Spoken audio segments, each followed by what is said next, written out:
Kazetari gisa urteak eman ditu eta jakina da kazetaritzarekin loturik jarraitzen duela bere bizitzak. Nola nahi ere, bestelako ardura du egun ekimen Euskarazko Hedabideen Elkarteko zuzendaria delako. Sektorea indartzeko apustu erabatekoa da eta hori nola bideratu argitzeko gonbidatu dugu gaur gurera Alberto Barandiaran. Gabon, Alberto? Gabon. Bueno, atzo bezala gaur ere Hamaika Telebistan, ez dakit, ohitura harrapatu duzun edo...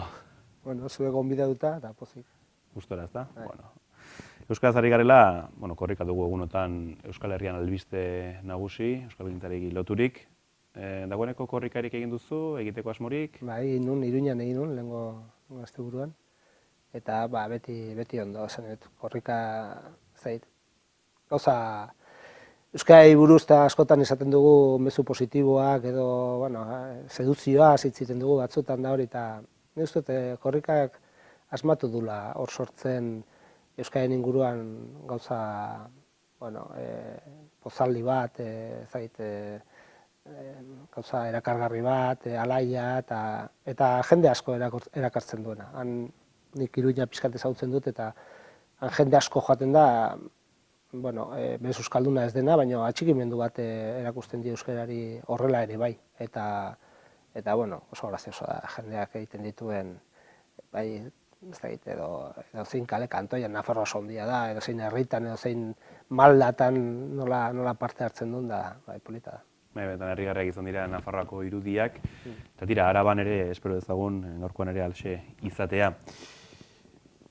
Noski, orain bestelako etara pasako gara, esan bezala ekimeneko zuzendari zaitugu, eta jakina da erronkarik ez zaiola falta Euskarazko Hedabideen elkarteari, baina noski erronkak aipatzen hasten garela eta akaso horietako bat edo batzea edo askotan hitz egiten da hedabideen batasun hori da irten bidea edo eta hori da bintzat ekimenen bultzatzen duzuena?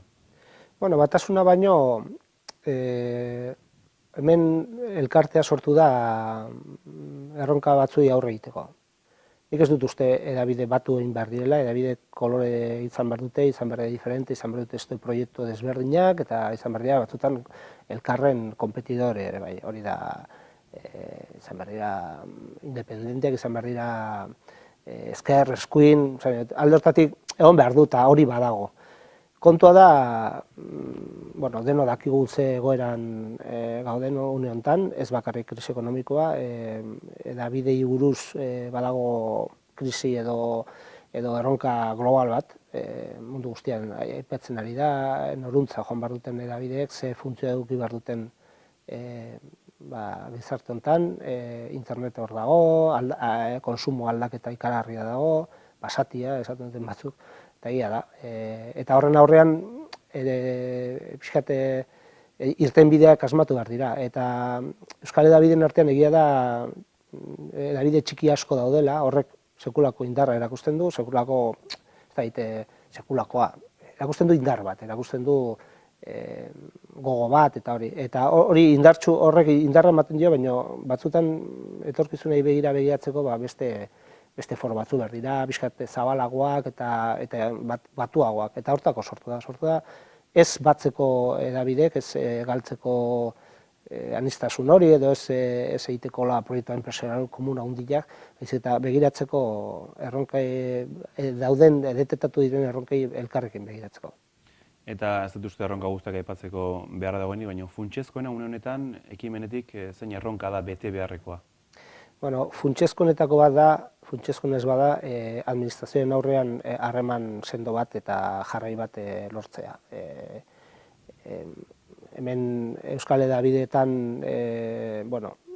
oso, hedabide ia gehiena sortu dira herri ekimenetik, gehienak, hau da, atzian administrazioan gabe eta bizkate kultura elkartetaik edo sensibilitate batzuk bultzatuta, baina egia da administrazioen laguntza eduki dutela eta hori esker iraun dutela eta sortu dira beste batzuk, eta administrazioen laguntza ezinbestekoa da, baina zehaztu behar da, guk uste dugu momentu honetan aipatu dudan konsumo aldaketengatik eta euskalgintzan berean dagoen ziklo aldaketagatik, behar dela beste urrats bat eman. Behar dela hedabideen estrategikotasuna mahai gainean jarri, aldarrikatu ze papera betetzen duten komunitate hau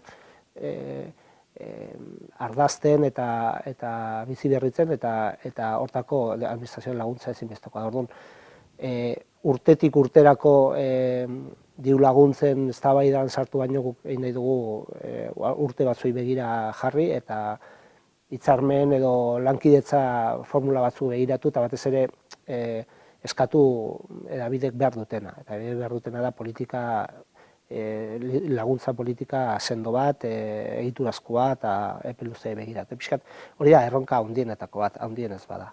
Pero aparte daude behatoki bat ere bai, aipatzen da, hedabideen behatoki bat detektatuko duna bai barnei begira zenolako osasuna duten hedabidek, zenolako lana duten, zenolako erronka dituzten, noruntza egin behar duten bidea, eta baita ere antena bat eukiko duna kanpora begira egiten ari diren o ikusten diren joerak nundi datozen da bizkate hemen egokitzeko. Bizkate hori dira erronka handienak. Jakina da, hedabidek ertz asko dituztela, arazo asko dituztela, eta hori jorratzea ere baduzue helburu ekimen elkartean. Aipatu dituzu diru laguntzak, askotan sostengu nagusi ere badirenak hedabideenak. Noski, jakin berri dugu, Eusko Jaurlaritzak murrizketak egingo dituela, baina ez dago oso argi ere zenbaterainokoak izango diren. Jakin behar dugu eta horregatik galetuko dizugu, euskarazko hedabidei dagokienez murrizketarik emango da? Euskarazko hedabideentzako aurten dagoen, aurreikusita dagoen diru saila iazko bera da, kopuru berdina da.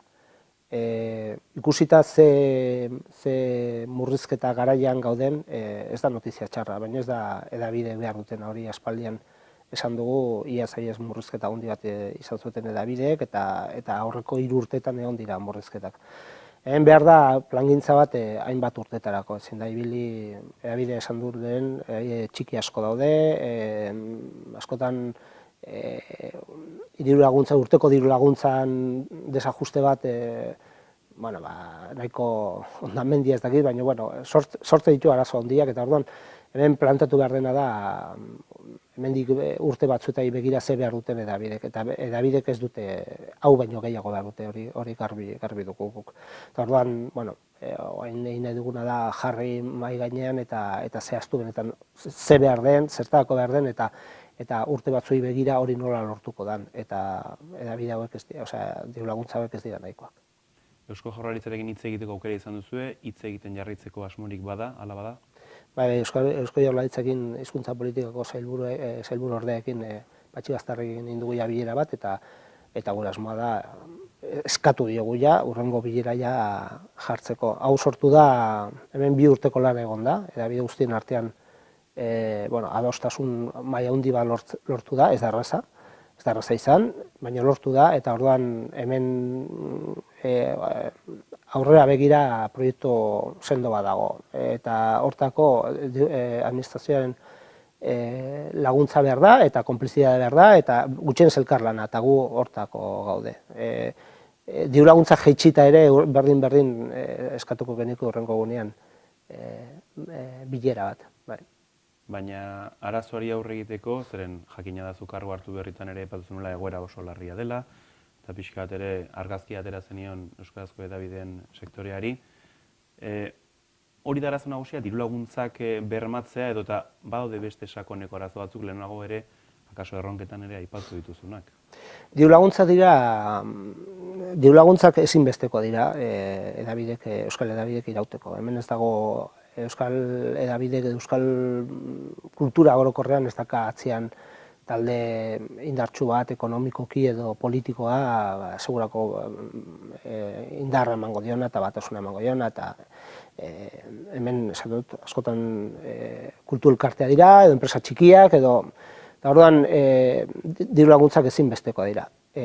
Besteak beste, euskal hedabidek baita ere funtzio publiko bat betetzen dutelako, da eskaintzea komunikazio bat euskeraz euskal komunitateari. Hemen izten baldin badu euskal komunikabide bat egizten baldin baditu bateak, ez dator beste komunikabideet ordezkatzea. Hemen ez dago ez dago merkatu handi bat gutiziagarria dena, eta orduan funtzio publiko hori nik uste dute badutela. Beraz, diru laguntzak importantea, baina ez da erronka bakarra. Erronka da iristea euskal komunitatean gana eta iristea euskaldunek behar duten da nahi dituzten edabideak edo komunikazio mota egitera. Eta hortako egin behar dira azterketak, egin behar dira barne begiak, egin behar dira innovazioa, egin behar dira inbertsioak, eta hori egiten ari da. Hemen inguruan begiratu besteik ez dago, ia edabide guztie bakate bere bezarra interneten, baituzte produktu bereziak interneterako gaztei begira ari dira, saiatzen ari dira, gu berrikuntzan etengabean gaude, hemen inorrez dago geldi. Orduan hori egin behar da, noski, baina hortako behar da babes bat eta behar da epe luzei begira politika bat, eta hor diru laguntzako sartzen dira. Ez da arazo bakarra, baina bada arazoen parte bat, arazo neurri batean konpondu behar den zea bat. Zeren egia da, arazo horien artean jakina dela publizitateak ez du gora egin, hain justu kontrakoa, behera egin du, eta jendarteari begira ere bai, kaso arpidetza horiek horren ezaguna dugunak ere jetxi egin dira. Ez dakit, euskarazko edabideen aurrean, jendartearen jarrera aldatzen ari da, aldatu da asko, eta horri aurre egiteko asmatu beharko da? Hori da erronka handienetako bat, iristea jendeak nahi dunaren gana, eta hor askotan aipatzen dugu gazte jendeak konsumitzen duena asmatu behar da ematen, eta asmatu behar da hori sortzen. Ez da gure arazo bakarrik, arazo globala da, hemen ez da ezer erabakitzen ari, eta hemen ez dugu ezer asmatuko, segurazki. Baina begiratu behar da, antenak begiratu behar dira, innovatu behar da, askatasuna eduki behar dugu pixkate ibiltzeko eta topatuko gatean, ni seguro nago. Hemen atzian dagoen indarra guztia sortzeko, hemen aipatzen ari gara 50 edabidetik gora, 600 langiletik gora, ekarpen ekonomiko garrantzitsu bat, eta hor atzian egon dena ez dira bakarrik diru laguntzak izan, hor egon da jendearen ekimena, egon da kalitatezko produktuak daude, eta berritu beharko dira, aldatu beharko dira, eta segurazki nahiz eta datorren urtean aldaketa ikarri egin, hemendik 2 urtea behar bada beste egin beharko da, eta horta oinarritu beharko da, baina nik uste dut oinarria badagola 20 urteko, 30 urteko tradizio bat dago, prensan, telebistan, irratietan, eta nik uste dut hori aprobetxatu behar dela indar hori, eta indar hori txikitasun horrek ere ematen aldizkigu beste indargune batzuk, eta asmatu behar da. Ezin da geldirik egon, hori garbi dago. Ezin dugu geldirik egon, konsumo aldaketa handia dago, detektatu behar dira, asmatu behar dira, baina nik uste dut aukerak badaudela hori guztia egiteko. Badirudu behintzat, itxaropentsuago zaudela, berez kargu hartu zenuenean baino, hain justu plano pertsonalera pasako gara azken bi galderekin, noski, kazetari izan ere bazara, eta kontsumitzen dituzu euskarazko edabideak. Sektorea bere ikusita eta inguruan duzuna behatuta, zuk zeuk, era personalean ze balorazio egiten duzu? Zer moduz dago euskarazko edabideen sektorea? Nik uste dut kalitatezko produktua badudela. Baude zutabeak, baude sinadurak, baude telebista programa, baude irratia, nik uste dut behar bada ez gara iristen itxi nahiko genuken esparru guztietara. Uste dut gazteekin arazo bat badakagula, eta badakit ez dela gurea bakarrik, baina arazo bat badakagu. Konsumoko produktu gutxi egiten dira, zaizkiguk gustatzen askotan egitea, beti pentsatzen dugu badakagula beste jora bat, beste tradizio bategatik, eta ez da egin behar diren, behar bada egin behar dira produktu, jende gaztei begira, baina asmatu behar da ez da erreza. Euskal prensa, herrietako prensa izan ditu bere urte loriatxoak, eta bain diguztut beste prozesu baten daudela, behar bada konzentrazio prozesu batzuetan, egiten ari da toki batzuetan, da nik uste dut hortik badirela gauza interesgarriak, eta gero autofinantziazioei dagokionez egiten ari da beste gauza batzuk, arpidetza aipatu duzu, arpidetzatik aparte kultura elkartearen ikuspegitik beste finantziazio bide batzuk, eta Nik konsumitzen dut Euskal Hedabideak eta niri interesgarri zaizkit. Ez ditut bakarrik Euskal Hedabideak konsumitzen, baina Euskal Hedabideak konsumitzen ditut, eta nik uste dut benetan kalitatezko informazioa badagoela. Bueno, hori bai da benetan aipatu beharrekoa eta itxaropentsua. Eta hildo beretikan eta bukatzeko, noski, aprobetxatu behar dugu hemen zaudela eta Hamaika Telebistaren inguruan ere galdetu behar Euskarazko telebista, badira hainbat, badugu publikoa, badugu hainbat pribatu, eta zure iritzia ere eskatu nahi duzugu, Hamaika Telebistaz, zer du esatu? Bueno, nik uste dut egiten nahi da, lehenguan lagun batek esan zian, ez dut esango behizena, baina esan zian, bere ustez Euskal Telebistaren mailako produkzioa egiten zela, produkzio propioa.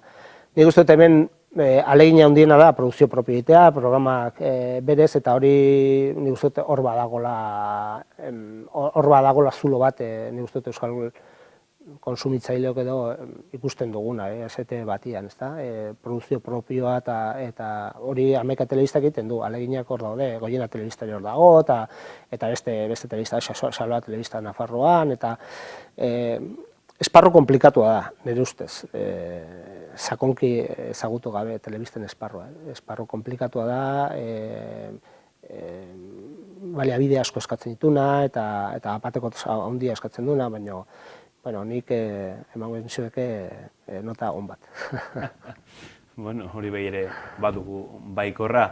Nota ona ez ezik, espero dezagun nota onak izatea aurrerantzan ere euskarazko hedabide ontzat, esango dugu, eta era berean eskerrak eman gurera etorri izanagatik, Alberto, eta tira, lan egiten jarraitu beharko duzue eta jarraitu beharko dugu. Behala da, hortako sortu dau, elkarrekin lan egiteko eta nik uste dut asmatu gula zerbaitan. Mi esker, ondo segi. Zuei, agur.